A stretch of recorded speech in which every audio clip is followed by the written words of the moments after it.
Hello, everybody. Welcome to the witching hour. Yeah, I love that. That hour of the day when the veil is thin and magic happens. We do have some very special magic for you this week, all the way from Italy. I am Yes. thrilled and delighted and honored to bring on Dr. Lenni George and Dr. Nat Clegg. They are the Development Alchemist. So let's bring them on and figure out what is a development alchemist. Alchemist. Thank you guys so much for coming on. What I do know is you do amazing things. You teach personal development, transformation across cultures, psychology, human potential. So, Mm. where'd this come from?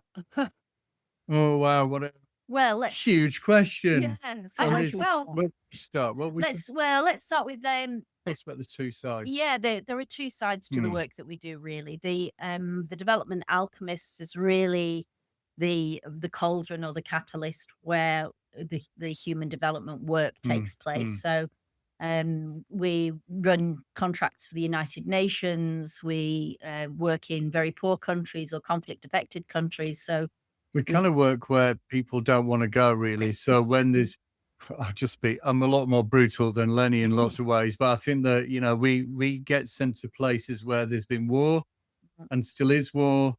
And we work with people on front lines and we work with people in the humanitarian sector so they can get their lives back together again. It's Yeah. not the people's fault it happens, that's other stuff. And we go in there and help people start to live and breathe. I mean, all these folk have got kids, they go to school, they shop in markets, they're frightened of the same stuff as everybody else, and they just need some sort of vehicle so they can feel human again. And I think we use the name Development Alchemists because we understand that inside every person, every organization, there is gold. There is the potential of that gold. And our job really is to be the catalyst that helps to draw that out. So it's drawing out that potential that exists. And that's the nature of that work. But I think we're both really passionate about learning, and that complements the other side of our work, working on the esoteric side, which is, when you've been to a conference and you have these really fantastic speakers, but they come on and they talk for 30 minutes or an hour and then they wheel them off again. And then somebody else equally fantastic comes on and they talk again and they wheel them off again. And you never get a chance to digest and understand and interpret. And that's what we really want to do. Quality of, sorry, we've just got one of our cats has decided to ruin my dialogue, right? So even if it's live, can I just sort one of these miscreants out? I'll be 1 second. Okay. They're cats. It's the cat's prerogative. I see a little baby in the background, indeed. Right. That's Socrates. Socrates. He's Yeah. a pimple. Socrates. Yeah. The other one. So cute. Yeah, we've got Socrates, Astra, and Aurora. And Aurora is the naughty one that adopted us a couple of years ago. Yeah. That's what thank you very much, you guys. Okay. So should we we read have back that. Yeah, let's read about. So we've got that side of things. And then Lenny and myself have got, I would say, quite a long history of magical practice, which is not the stuff we get paid for to feed these guys down here and to turn the lights on. I mean, a lot of people who practice witchcraft have got jobs, right? So we have that kind of job. On the House of Zofuel is the other side where Lenny comes from. Well, you speak for yourself. Thank you. Right? You go on about your Greek stuff, which is very cool. But my kind of heritage was, I mean, I kind of grew up in an esoteric house. And then when I became a teenager, people tell you that's not normal, Nat, I mean, it's just not normal. And I'm like, what? So you join the normal world for a while. And then underneath the undercurrent of your learning of the occult and the esoteric kind of comes through, and you want to be absorbed by that again, and it comes through as a later adult. So, and your heritage, well, Yeah. come on. So I'm half Greek Cypriot and half English. Never sure which half and which half, but It's a lot of Greek, right? but of course those two that informs my own practice. So I've always find myself drawn back to the Greek pantheon and drawn back to the the Greek magical papyri and that kind of really intense sort of Hellenistic approach or look at, and hence my work with Hecate and the Greek across the Greek pantheon, but in particular with Hecate. So it's very much informed by that, I guess. So we pulled all that together and formed the House of Zofuel. Zofuel is a quite ancient angel who I've got a personal relationship with, and their name governs this house of magic that we run, where we have courses on magic. We have our own podcast, and we have our newsletters that go out every 2 weeks on a different magical process, because we like to believe that we want to make magic accessible. Yeah, and Right? that's We do really, believe it needs to be accessible. yeah, and that's really important. So when we design courses, we bring our pedagogical skills from the Development Alchemist side of our work to really create engaging events. And so we don't just bring out fantastic speakers, and we've had loads of really fantastic speakers, but it's not just about the transfer of knowledge, it's about engaging with that knowledge. So being creative, and Nat's PhD, which is really fabulous work, has a lot of Alice in Wonderland motif through it, but it was really psychology and using that creative process to link the conscious and the unconscious. Well, do you know what? It took me 7 years to realize. 7 years to realize one thing, and the only thing I knew, and then eventually, in the end, beyond a shadow of a doubt, is that anybody who does something creatively, which is a magical process, combines, like Lenni says, your conscious and unconscious state, and the entwine. And as soon as that happens, all sorts of things happen. So yeah, it took me a while, but I got there. And so sorry, go on. No. So that is beautiful. So that is what you do with your school and your magical side of things, your esoteric side of things. How much crossover do you have? The work that you do with the people all over the world, the cultural stuff. How much of your magic you're bringing into that, whether they know it or not, and how much of the work with just people in general, the psychological side, do you bring into your magic? I think that underneath what we do, there's always been the magical and the esoteric work, and we haven't always recognized that in terms of our full practice. And for a long time, I think we tried to keep them both quite separate and divided. But I think we decided maybe about 5 years ago that that's like dividing yourself in half, and it doesn't really work. But of course, you have a bit of concern there that different cultures have different views of magic, and some go with it and think, wow, this is great, and others are like, really? And then are not so happy, and can't reconcile with it. But once we made that decision to bring our whole selves rather than parts of ourselves, I think we both felt a lot better about that, and we were surprised at how many people actually really went with it and really love it. So we were talking to somebody today who's currently working in Pakistan, but it's from Norway, and we were talking about ostensibly work projects and development projects, but also saying, oh yeah, and the book's actually published, and she was very excited about that, and it was nice to kind of see people supporting the authenticity, really. Yes, that's right. I mean, people are base level. We're curious, right? That's one of the things about being human, is we're curious. And I think that older systems of being human are much more acceptable. It's a bit of a stab in the dark, but I think they're much more acceptable these days, even though there are layers of things being suppressed still. However, there's no shame in it. And, if you look at magical systems and religion, well, there's been a superb history to all those things, but actually what it's Mm. really about is understanding how we exist, energies, what does it all mean, how do we do that, what's secure in everything, can we actually do this, does it work? So there's a whole bunch of things that we love and we talk about, and we've no shame in it. We just say, hey, No, call it a different name, it's the yeah, same we thing. love it, but we're also cautious because if you're working in Afghanistan, as both Nat and I have done, Yeah, it isn't necessarily you very don't say. helpful to your opening lines to be about the work. Sorry, we've got a cat Yeah, still now. So I've got a because barking dog upstairs right now, so yeah, it's a Well, fact. it's they not live really. with us. They live with us. They're part of our Yep. lives. Exactly, Yeah, they're our family. They're our yeah, family. Yeah, So it's you like, work all over the world. You work in this very, psychological and academic world, or we're helping people and the magical world.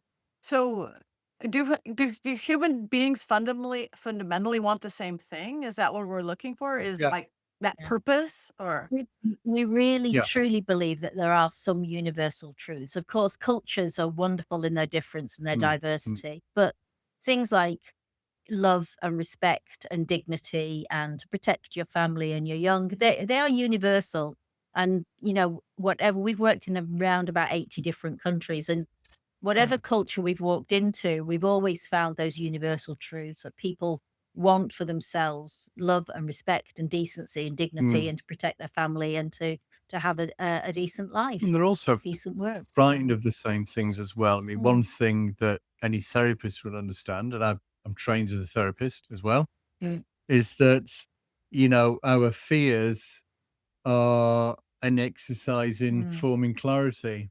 mm, And there is a rhythm and a pattern that crosses the whole world about the same things. And it's mm, just understanding that you're not on your own with these things. It's okay. Let's talk about that, and let's find out those mm, pieces of the pattern, and yeah. magical systems work in the same way. Mm. And Nat's working on a really brilliant book at the moment called Divine Mirrors. Well, I don't know if that's your real title or your working No, I title. think I'll call it that. Yeah, which is he's drawing on the Greek, the Hellenic pantheon of gods, and reflecting what that means Mm, in society today. And there are 2 or 3 of the chapters that he's been working on. So show a really beautiful power dynamic, and particularly the power between women and men. yeah. And I think we both work in gender equality as well, and it's one of the things that we do. But there was a really interesting comment a few years ago that I heard, which was when some research was done to ask um, what women and men are frightened of in relationships. And when men are asked, "What are you frightened of about women?" and they said, "I'm frightened that they'll laugh at me." Mm. And when women were asked the same question, they said, "I'm frightened that I'll be killed." Yep. And Yep. isn't that just it's still saying shivers, doesn't it? That yeah, in sugars. that Says a lot, doesn't it? so we think in the 21st century that we're sorted and we've bottomed out gender equality, but actually there is still that background, that overhang in Yeah. terms of the power dynamic and what Yeah. happens. And I think that power and the use of power is something that pervades both the worlds in terms of the development work, but also the magical work. How is power being used, and what is it being used for, and what is your own moral compass around what you're trying to achieve with your magical power? That's amazing. Um, yeah, so the I love the gender equality, especially the places that you guys go that maybe they're less evolved or forward moving than some places. So do people like approach this transformation differently? Whether again from your I keep combining them both. It's like Yeah. No, it's okay. I approach this think transformation differently. Whether you're talking deities and magical work and esoteric work, or you're trying to help people in a war-torn country. I think you need to know the boundaries of what you do and what you don't Mm, do. to make it palatable and acceptable. So when we go out there, we do that kind of work. And then we do the other work with the House of Zofuel, which is for people that accept those things. And then we dive into those practices and explore them quite deeply in our courses. Yeah. Um, I think one of the things we do actually different. that crosses both is a kind of facilitative style. So our intention always, whether it's magical work or whether it's non-magical work, is to start with where the other person is at. Where are you at? What do you understand? What do you believe in? And I think our Arts of Magic courses, we say we're not trying to sell a model, a way, a mode. What we're trying to do is create the space for you to find your way and find what's right for you. And I think that's been beautiful to see people really blossom and grow. And they come in maybe a little bit tentative at the beginning. They don't want to look stupid. They don't want to say something that might be challenged. And we say, look, we're creating here a space where you can explore. It's okay. You don't have to have a right answer. You have to bring what's authentic to you and work with that and work through that. And yes, be confident enough to be challenged by people, but be challenged respectfully and have some fun in it. I mean, in a couple of weeks, we've got a lovely course we're doing here. Yeah. We're doing the Fool's Path. And it's a tarot course with I don't know if you know about him, but Adrian Mastrosimone. He's actually, he's French, but he's such a wonderful guy. And he came to us on our Solar Busca tarot course. That was darker and whatever. But we thought we'd get it together in a different course. And he's a lover of the Marseille pack. And of course, a lot of people use a Rider-Waite-Smith pack. And fine, absolutely fine. But there's a different rhythm to the Marseille in terms of its relationship with the drawing the card. And we're going to explore that. And if you don't know anything about it, it doesn't matter. It's about what is this and what does it do? And how do I co-join in that system of clairvoyancy and things like this? And we eat a lot and drink a lot of very nice wine. And we have a great time. Then we go off to a museum where we look at some medieval tarot packs and things like this. But it's an absorption. So everybody goes away with something they felt they've lived, and then they carry it through. I think at one point we were toying with the idea of the strap line for the course being stop Googling the tarot cards at 2 a.m. Come and find out a more organic way of being able to read and interpret your tarot. So. Yeah. Oh, you know, going to Google at 2 a.m. or going to Witch Talk or Instagram and seeing the wisdom there is. Well, Yeah. So you guys, your school, I want to go to your school. I have an online school, but yours is live. People come to you, right? It's face to face. Face-to-face courses. Because although, you know, the online world today is great because it connects us in ways that we never imagined. But there's something about when we bring the event. So we had in December, we always have an event around Yule in December in the UK. And the last one was, it was 2 parts. It was There Be Dragons was the first day, and Austin Osman's Spare was the second day. And we had the wonderful Michael Staley coming in to lead on Austin Osman's Spare. But on the first day, we were talking about dragon lore, dragons grimoires, and serpent currents, the serpent things like currents, this, the Saturnalia drift. And then dragons in fairy tales and folk stories. And then we created our own dragon, with dragon mask and a dragon body that everybody had created their own piece. And we took it up to this parade, up to a wonderful bonfire. And it was just exquisite. Spells about dragons and healing and all the good serpents energy. Next time you do that, I want to come. I am a dragon girl. Dragons everywhere. Really young. I work dragon energy magic, so I want to go. So people come in to come see you, right? I live in Los Angeles. I'm like, I am going to this thing and wherever you guys are at the time, Italy, England, and stuff. But in fact, it's all right. So, another cat. So just destroying things as they do. So We do plenty of Well, different one things. of the big ones that we're planning at the moment that you really might love is we're Yes. doing a course in Easter 2027. So not this March, next March 27. And that's the Rites of Hekate. Hmm. But we're actually taking it out to the Lagina Temple in Turkey. Yep. So we're going to have it's a 5-day course, and during the course we will actually create our own ritual, and then on the 4th day we will go to the Lagina Temple and we'll actually perform our own ritual. So Mm. it's going to be Yeah, it's going to be absolutely, good. and we're probably going to add on to the end of it because we're based just north of Bodrum in Turkey. So we've got Ephesus is close by, Aphrodisias is close by. So we probably will take, for those that want to, a little tour afterwards. We'll carry that Oh on my to gosh. You Magick. may have this loud California blonde sitting in your class. Hecate is my girl. And Turkey is number 1 on my world travel list. And one of the not very many places I haven't been. My grandparents came from Turkey. My grandfather and my grandmother came to Ellis Island from Turkey. He's a philosopher, he's an educator, he's a Wonderful. psychoanalyst. And I just want to get to Turkey. Oh Wonderful. my God. I'm gonna Well, we can send you some details. please. I I mean, the will, one definitely. we did do the one in Greece in autumn, Yeah. and that was the Rites of Hecate, and we did that in the island of Lemnos, Yeah. and we had really special That was amazing. gatherings and spell castings. We actually and stuff. engaged a local ceramicist. I don't know if you're about the Lemnos, Terra clay. Lemnos, the clay, and she helped us make our own offering bowls. And there was a temple of Artemis in Lemnos, and they used to the priestesses would mine the clay and make these tablets that we used for medicinal purposes.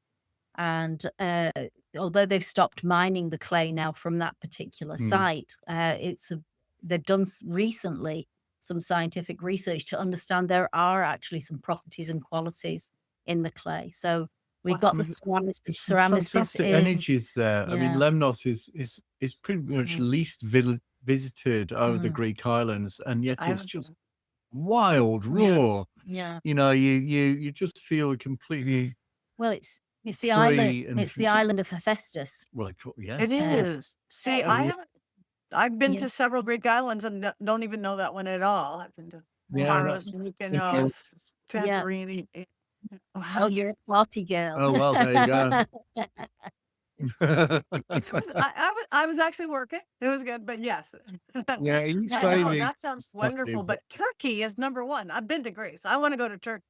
Yeah. well, Well, it's got its particular energies because Yeah. of the heritage there. So, So, yeah. So anyway, it's 27. yeah, that's what Yeah. that's the big things we're planning for 27. And We've got another person we're very good friends with. He's a great author, Peter Mark Adams.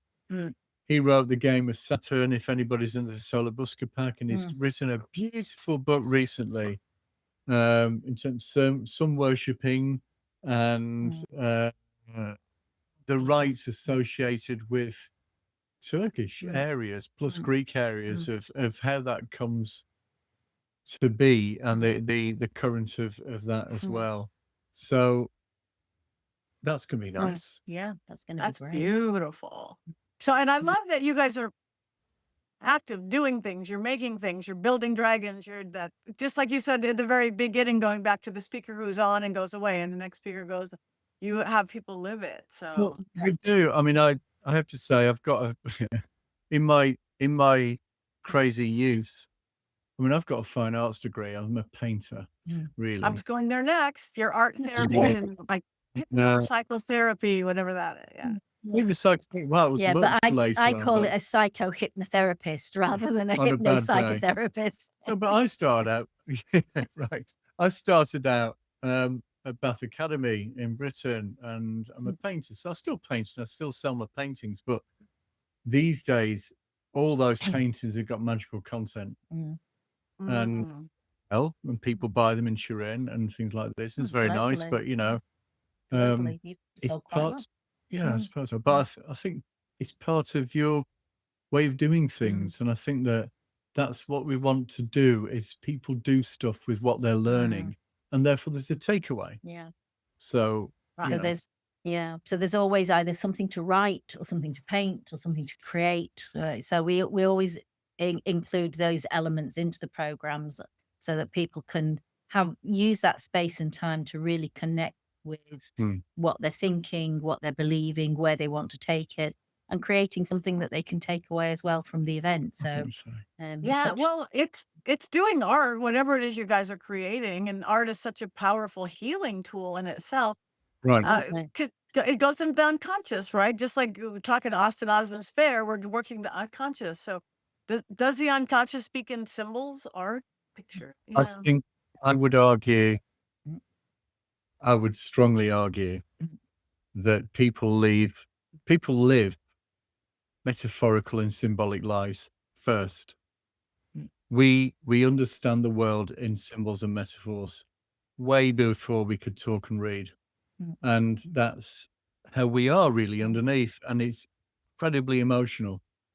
So our rational self tries to catch up with our emotional self, and it comes through as images or pictures or even moving and dance and all the arts, because that's who we really are.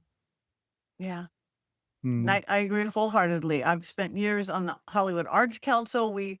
We brought art into like local elementary schools right here in the middle of Hollywood, which were doing horrible. They were horrible at the basics of reading, writing, and arithmetic.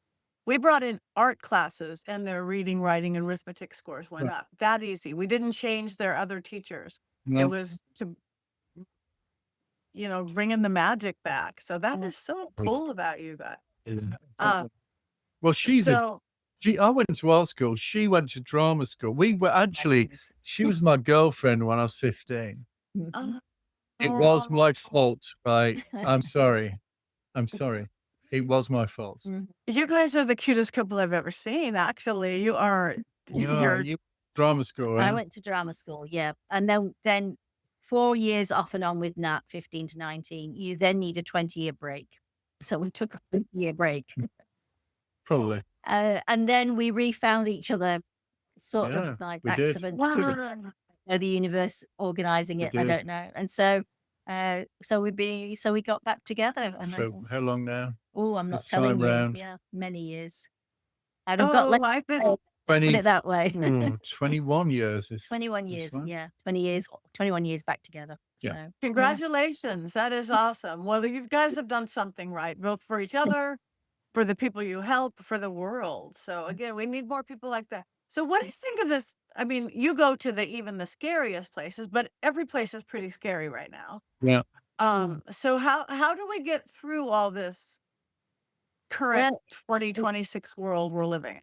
Great yeah, question. it's interesting because this is something that really is very, as you imagine, is very close to our hearts. And one of the things that we did with the groups that we worked, our own magical groups, is said, guys, we need to do something about this. Mm. If we've got power, we have an obligation to use it to help to protect those that don't have the power to protect themselves. And so we started with some of our groups actually coordinating a time when we wouldn't come together in the same place, but we'd come together at the same time. We're different kinds of practitioners. We have chaos magicians, we have ceremonial magicians, we have green witches, we have Wiccans, but we all come together at the same time, and we all undertake some kind of magical process that offers two things. One is protection for those who are feeling vulnerable by by everything that we see going on in the world. I'll talk about in the US, and I'll talk about what we see in Minnesota, but I equally talk about what's going on in Ukraine, Oh yeah. in many parts of the world. So the first part is to offer our own protection for those people who are being oppressed and abused. And then the other part of our work is about our contribution to dissolving those oppressive structures. And we believe that every witch, every magician, every sorcerer has a responsibility to put their hand out and to help True. the people who cannot do it for themselves. I mean, we do know there is a lot going on Mm. in this way Yeah. right now. Yeah. As I sit here right Yeah. now, Yeah. there's a lot of activity Yeah. A lot of Yes. it. because Yeah. we need to Mm. regain our planet. Mm. Yeah. Seriously, we need to regain our planet. I am with you on that. So No. thank you for what you do in the organization of that and the so I saw that earlier we were off camera. You held up a book. So you have a book or books. Tell us a little bit about that. Yeah. Show your book, Lenny. It's Show just my book. your thing now, right? So this is the book. I don't just want to show you the cover actually, because the team that did the design and the layout on it, they did a really beautiful job on the insides as well. So they had It's taken watermark with and put a watermark through the pages from the cover. So I'm going to credits first. So Nat, my beautiful husband artist, actually designed the cover as I think it was a birthday card to me several years it's ago. a painting of Hecate, So, right? which is a painting of Hecate. So I wanted to use that for the cover. And it started, actually, it was a funny start to the book because but Nat and I had both been invited to speak at a Pandemonium conference in the UK in 25. And they said, just scribble 500 words about you, your biography kind of thing. So I scribbled 500 words and I sent it off to the organizers.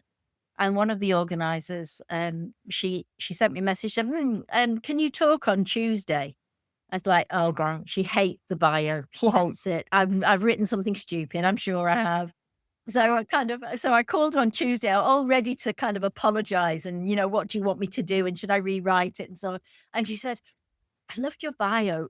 Do you think you could write a book for us on Hecate? I was like, oh, um, yeah. so that's how the book was born. But really, really what it does for me is that, I've walked with Hecate for a very long time and used that as my inspiration for a lot of my work and the basis. As a lone practitioner, I think you always need to say, guide me. If I'm not within a group, so I can't test myself and be tested, who will guide me? Who can I ask to walk with? And for me, it was Hecate. And I take the work very seriously because I think, you not draw on such an amazing power to find your car keys. I mean, that's not Right. that's No, not I know. come on. So you need to have a lot of respect, and you need it's also not a cash point machine. No. It's not just purely transactional. You have to put the effort into doing the real work. And one of the things that writing the book did for me, it made me think about what is my real work and how do I explain that to people who don't know me. And so I came up with this idea, and it was through kind of thinking about what is it that I do, of these two axes, and one I call internal to external. So when am I working on myself internally?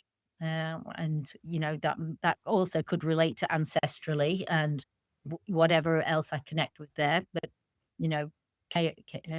chaos magicians believe in that kind of internal belief system, and that's kind of the core of magical work. So from the internal, but also to the external, where we see more of the ceremonial stuff, and we see more of the outward facing things, not just the kind of the internal thinking. So that was one of the axes that I realized that my work crosses from the internal to the external. And where do I start in my practice? I start with myself and understanding about myself and my moral compass and what I believe in, what I don't believe in, where I've come from, my journey so far, my ancestors, those sorts of things. And then the other one, the other axis is what I call from the dirt to the divine. And this was really, it came from a question where I posed at one of our courses, and I said, have you ever seen a picture of Aleister Crowley with a trowel in his hand? Of course you haven't. Well, actually there is one now because somebody photoshopped one for me. Which ruins my whole point. My whole point is ceremonial magicians, grand magicians, do not do the dirt work. No. And we get this kind of also this gender split where I actually cringe a little bit when people call me a green witch, and I shouldn't have to No. feel bad about that. But it's something like these high ceremonial things that go on, and then there's this kind of working with the dirt and growing things and making potions and gathering things and I mean, cooking I things. have to say, our whole house here, Hmm. right, we're sitting in our library at the moment, but we've Hmm. got, it's an old Italian farmhouse. Hmm. We've lived here for a while. Hmm. We kind of renovate bits and pieces, but one of the greatest things we've got is Lenni's moon garden Hmm. and her dark garden down the end of the garden. We've got a very long Hmm. Italian kind of stretch of land there, with gates. Hmm. Everybody's got to have a gate. We Yeah. don't have a dog, but we've got 3 cats. But we have dark moon garden at the bottom, and we have near the house Yeah. the moon, the full Yeah. moon garden. And every day I can safe to say that Lenni will certainly burst in and say, "Hey, this plant here, come out. I'm just going to explain this to you." So we live Lenni's green magical system. This is our part of our life, and it's, she's Greek, so she cooks. I mean, she cooks for me when I'm happy. She cooks for me when I'm sad. She cooks for me when she's angry with me. I get fed a lot, whether likes or not, but it's still a form of, and we're vegan, so we don't. So it's this getting closer to nature, closer to the land, closer to herbs, closer to medicine that is with us. Yeah. And there's no difference between inside and out. I mean, this is what we do. And this book here almost gave just license to understand why our planet is so important. And, you do this more than I do. I do other stuff, but it's like part of your life. Yeah. That is Yeah. beautiful. So, okay. Oh my gosh. You guys, I'm so glad I get to know you now. I'm going to be hanging around. But so if everybody else is probably just as intrigued with you and excited by you as I Look. am, now tell people where they can get your book, where they can find your courses, your trips, your work, because they're going to want to. So, Well, social media, anything you have. Yeah. Be nice to. We'd love to hear from people. I Yeah, mean, we do all absolutely. sorts of other good stuff. Yeah. Like, we do invest in different magical systems and do other make and build other things, and But where will they find us, Nat? Where will people find us? So the starting point, I guess, is for the book. There's it's through Beneficia Publications. It's also available on Amazon in the UK. I don't know. I think it is in several countries. Probably. It's certainly in Europe, Probably, but yeah. I don't think it. No, it's on .com. Yeah, it's on Yeah, .com and on Waterstones, and it's called The Rites of Hekate, From the Dirt to the Divine. So you find that there. So maybe we can pop that up somewhere. Then I guess the House of Zofuel website, which is up there, I think is a first calling place where you can find out about our courses and events, the podcast, and maybe we can entice. Do you think we could entice Patty to come and do a podcast? I think so. For us? Oh, I would love. I'm very enticable. Twist my arm. Very enticable. Turin. I mean, Turin is probably one of the most magical cities in Italy. Yeah. So it has Never been to Italy. Oh, well, come on. Turin is a very deep, magical city. And underneath all the royal palaces in the city centre, it's a very small city centre. It's just utterly beautiful. There are magical systems. And when you've got Lucifer as a statue at the top of the main parade of the high street, you're talking, mate. Wearing an inverted Wearing his inverted pentagram. Yeah. So, because there's a dark side and there's a light side of Turin. In fact, Turin is the point where the magical, the white and black magical triangles actually meet globally. So, Really? in front of Castor and Yeah. Pollux, in front of the royal palace. Yeah. So there we are. Yeah. So we really need to see you over So you here. need to come Patty. across. Okay, I'm jumping on a plane any minute now. Get hold of Scala and you can both come together. That would be We'll come together. It sounds good to me. Are you guys on social media? Instagram, any of those things? Yeah, Yeah, we yeah, are. Instagram, Facebook. Facebook, because we Yeah, Gen what? X, right? Yeah, We're we. old, right? I mean, Right. What's our Gen X? What's our? what's our Gen X? Yeah, what's Like, our it's not my Facebook? fault. That's Yeah, that's our Gen X. Alpha. But right. what's our Facebook page called? This is off. The House of Zofuel. Yeah, Yeah. House of So So Zofuel. is that where you're on, like Yeah, Instagram and House of yeah, Zofuel? everybody there, yeah, and yeah. then there's Instagram, and there's natcleggartist.com. That's an Yes. Instagram, and all sorts of creepy stuff that I Um, do, and sigils and one making and Yeah. all sorts of cool stuff. Find us on Substack with our newsletter Oh, is there articles. So Substack? yeah, which is Constellations, House of Constellation. Zofuel, Substack. You Okay. will get free copies, and you get free copies. Yeah. Yeah. Deeper Okay. stuff. I'm going to go stalk you. I'm going to find you Oh. everywhere. So Carry on. Carry So, on. this is delightful. I'd love to do your show. I'd love to have you back on mine. Any last words for everybody before we go for my beautiful witching hour Ooh. folks out there?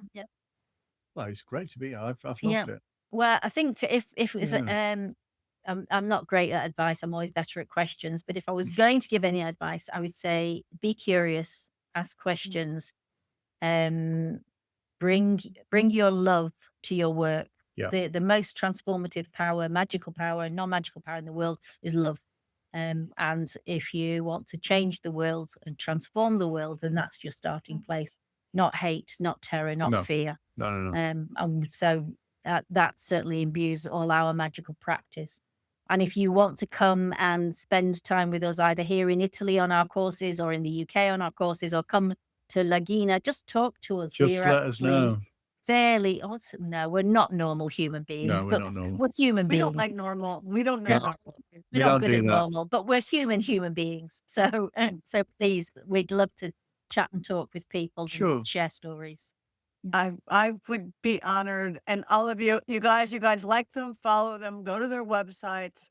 Thank you truly, Lenni and Nat, the doctors, for bringing your magic to the witching hour. Thank you so much. It's been a delight. It's been beautiful.